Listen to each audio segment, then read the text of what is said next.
Okay, real talk. Paper clips are boring. Like, seriously, just metal wires bent in a loop, zero personality, no charm. But what if we could change that? What if we could give them a glow up? First things first, we gotta decide what to make. And let me tell you, this is where my brain goes wild because I wanna make everything. So, what are we making?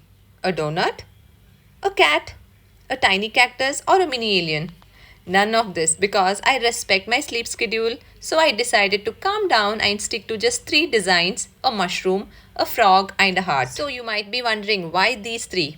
Simple, because mushrooms are adorable, frogs are kind of trendy right now, and hearts, well, they just give that wholesome vibe. Alright, time to get our hands dirty. First up, the mushroom. Seems easy, right? Just a cap and a stem. A total breeze. And at this point, you might be wondering whether this is mushroom or a tomato. Okay, cool.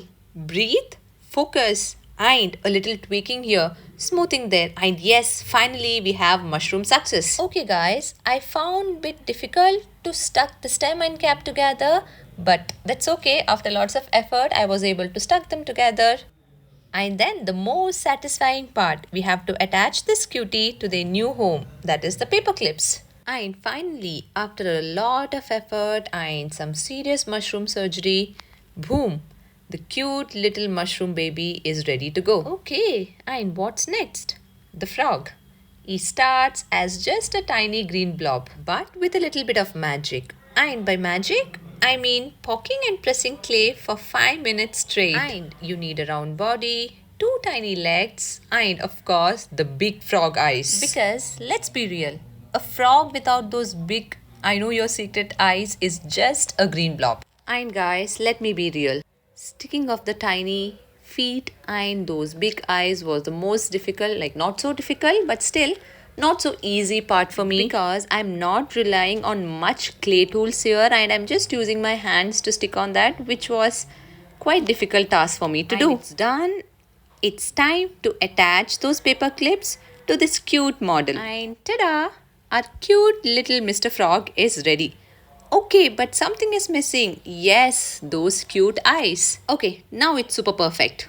But why does he look like he's up to something? I swear, this frog knows things. He looks like he's about to spill some serious tea about my life. And to make this frog super cute, I decided to make a bow. I chose pink color and again after lots of effort, I finally created a bow. And as I mentioned earlier, I'm not relying much on the clay tools because I don't have one. I'm just using those three basic tools which I got when I bought this clay packet. And finally, after a lot of efforts and struggle, our bow is ready. It's time to stuck it on this cute little frog. Alright, Sir Frog. It's time for your final mission, becoming a bookmark.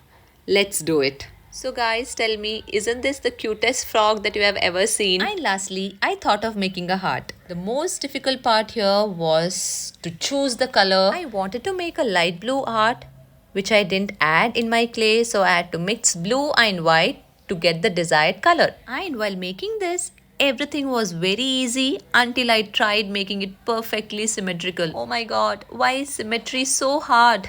Okay, and the next step is to attach the paper clip on this cute art as well. And just like that, our little creatures are no longer just random blobs. They are now elite level bookmarks. And look at them. Tell me this is not the cutest squad of the bookmarks you have ever seen. I dare you. Now let's see them in action. They hold pages perfectly. They add personality to your books and let's be real, they just make everything 10 times cuter. So, which one is your favorite? Don't forget to comment it down. And also, don't forget to like and subscribe for more adorable DIYs. Oh, and something super exciting is coming in my next video.